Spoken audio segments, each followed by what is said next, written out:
Hey, so I've decided to make another video. And this one is for um, those of you who don't understand why I am this way, I think this way.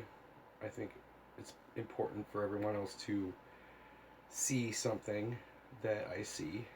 Um, and it's basically because it's not a belief, it's it's reality. I mean, a religion is belief because you have to have faith in something. And what I'm trying to do, and what other fellow flat earthers are trying to do, we're trying to get down to the bottom of something that has been a belief for all of us. I mean, we all thought that the earth was a ball. I did. I mean, I used to be a huge space buff. Um, so, I mean, my grandpa was best friends with Neil Armstrong. I mean, they owned a plane together. They used to vacation together. I mean, there was no other way of thinking than that we went to the moon. Uh, we man, man's greatest achievement was based on a lie. I mean, and then when you think about it, our view of the Earth was only validated in 1969, actually in 1972, when the blue marble photograph was taken from Apollo 17. I mean, come on. And then you can easily see on one simple documentary that proves that they falsified that photograph. It was a disingenuous photograph from our own government funded space agency, which, ooh, big surprise there, they lied. But the point is that that is what set the precedent for what we viewed our Earth by as in our heads. Until then, it was only just assumed that the Earth was a ball that revolved around the sun. The only reason why people thought that was because a smart man said it was so, and there were globes in schools for the last 300 years. It was just normal. I mean, so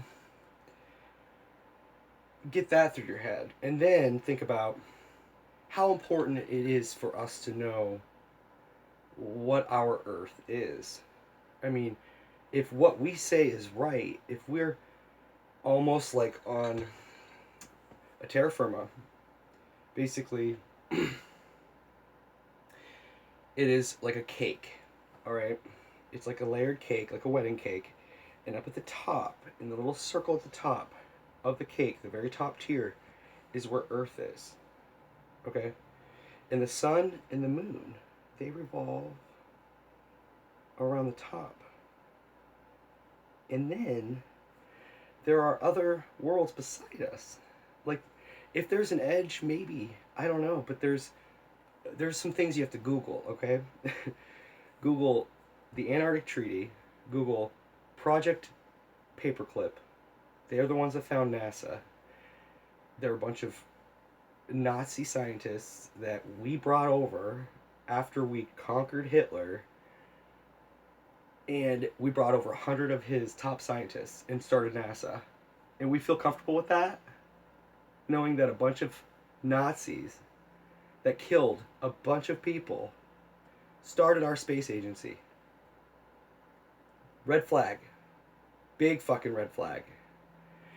Anyways, then Google, what would you want to Google next? Well, probably Admiral Byrd interview. That's a nice one to start with. Um, because he's the one that started the Antarctic Treaty. He was the youngest admiral in U.S. history, probably because he was easy to, uh, uh, I don't know, easy to indoctrinate. All right, um, young minds are easier to mold. Um, But then, I don't know. I've lost track. I'm just being real. There are so many things you need to look into because this goes a lot deeper than you even would imagine. Because, okay, then I have all my friends who ask me, why? Why would they lie to us? What's the point? What's the benefit? What do they have to gain? Well, I'll tell you, this is what they have to gain. They know what you believe. They know what's in your head. They know they've planted the seed and the tree is theirs. I mean, because they own what you believe because they made it up. The establishment made it up. It's easier to keep you, I don't know, entertained, distracted, um, whatever it may be. That's one reason. Second reason, and I posted this with my Jeranism video.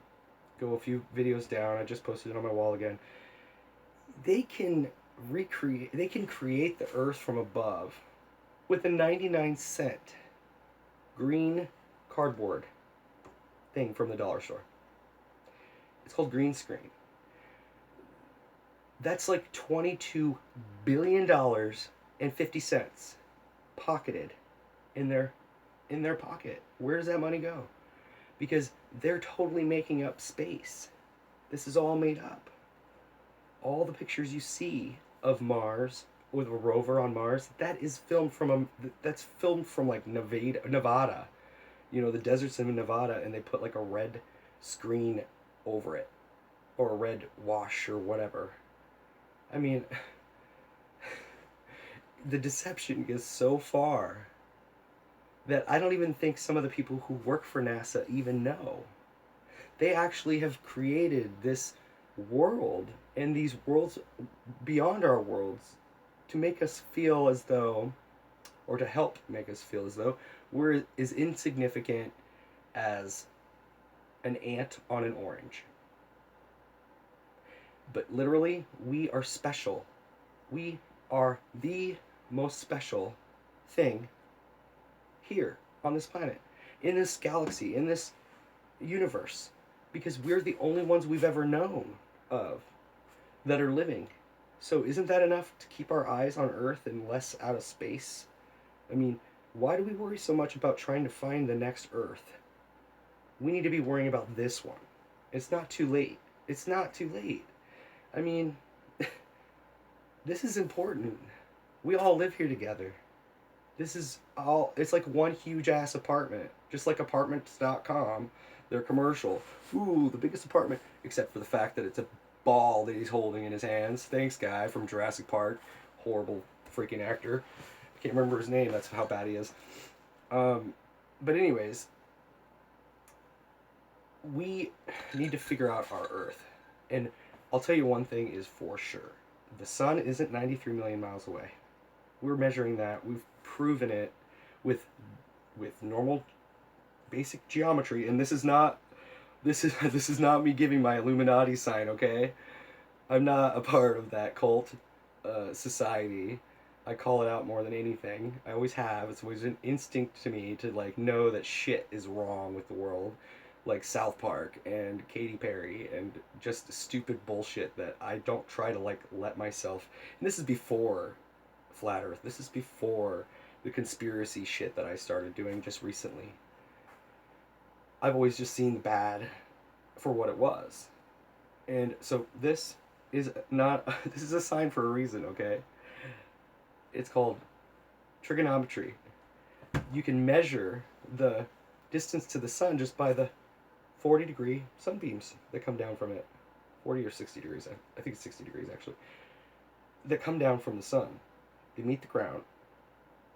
You measure the distance between when they meet the ground and whatever, about 3,000 miles between when the sun is at a 60-degree angle in the sky, just like Sasha Sparkle says in her awesomely explained video of how it could be impossible that a sun 93 million miles away could be seen from two different continents at the same time on a ball, because the 60-degree angles are shooting off into separate from the distances between the two. All right, it's been explained. Look it up. And then, on top of it, water doesn't curve. All right, it's never been performed in a lab, never been experimented and repeatable that water curves over something that's curved. So let's say there's a huge hump in the earth, right? That we can see observably. All right, let's see. There's a huge, like almost island, but not quite touching the top of the water, just right under the water, and it could just almost peak up, but it's not yet. All right, does the water hump over that? No, it finds its level, and then the peak will peak up eventually. If you believe that the continents moved, which I do, but do I believe they moved on a ball? No. I believe they moved on a flat, motionless plane that has never moved and will never move in the history of mankind. But do we have earthquakes? Sure we do. But does it register on the Richter scale the normal 1,000-mile-per-hour rotation we have in one day from all the way around in a circle? Don't you think that motion would be registered on any type of scale? No. There's the pendulum. Yeah, sure. Okay, but that could just be magnetism. I mean, we don't need gravity on a flat plane.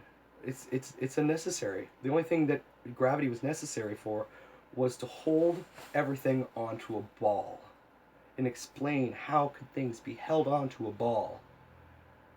Well, that's out the window when we're all on a flat, motionless plane at the top of the tier of a cake.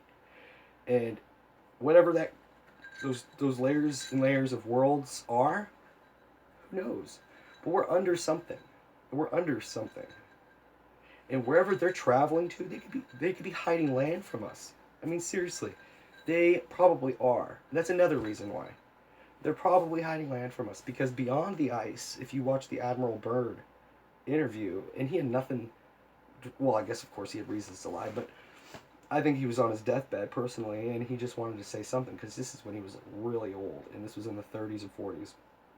In this interview, he says that he found land beyond the Antarctic ice that no one has ever discovered, no one else has seen, and that it harbors natural resources and blah blah blah blah blah.